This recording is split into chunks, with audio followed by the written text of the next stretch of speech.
Assalomu alaykum barchaga. Bugun biz ikkita vitrina kelgan remontga. Hozir buni motori kuygan, motorni chiqarib oldik. Mana paddonlar polni yuvib tozalab, yog' bosib ketganimda yuvib tozalab qo'ydik. Qo'yilgan motorlarimiz Huawei'dan 91 talik 134 bilan ishlaydigan kompressorlar qo'yamiz. Jarayonni sekin ko'rsatamiz. Hop. Vitrinamiz ichki holati. İçkarilarni ham bir qator tozalab olamiz. Isparitimiz mana shunaqangi. Tak 60 ga adashmasam 120 bo'lishi kerak. Jarayonni ko'rsatamiz.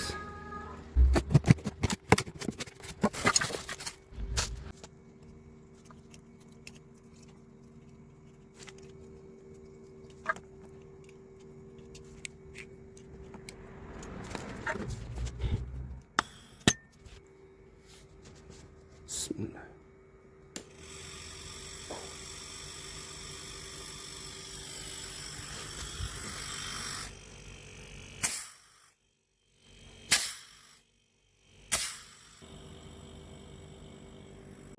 Birinchi xolodilnigimizga kompressor zapravka qilyapmiz.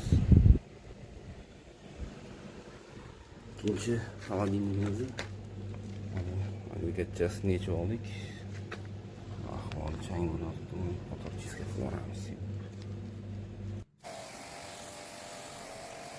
Yuvib oldik, endi qurityapmiz. Sekin olib borib qo'yamiz.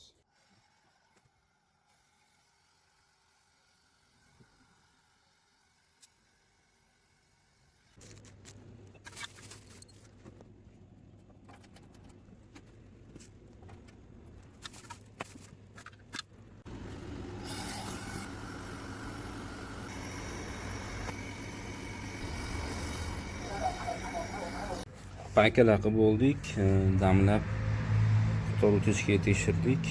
Xolos o'tishganmiz, endi vakuum qilib, simlamlab sekin zapravka qilamiz. Xolodilnik zapravkasini boshladik.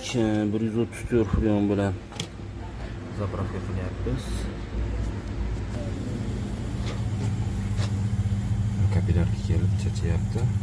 Endi uzoqarib sovishni boshlayapti. Shunday borib sekin uzatib olamiz. Xolodilniklarni zapravka qilib bo'ldik. Polni sovyapti.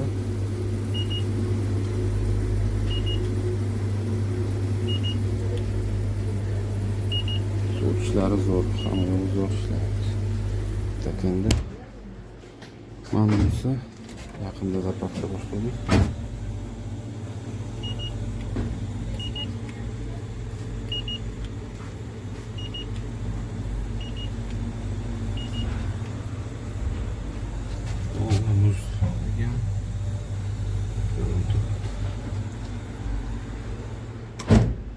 Sağ olasizlar.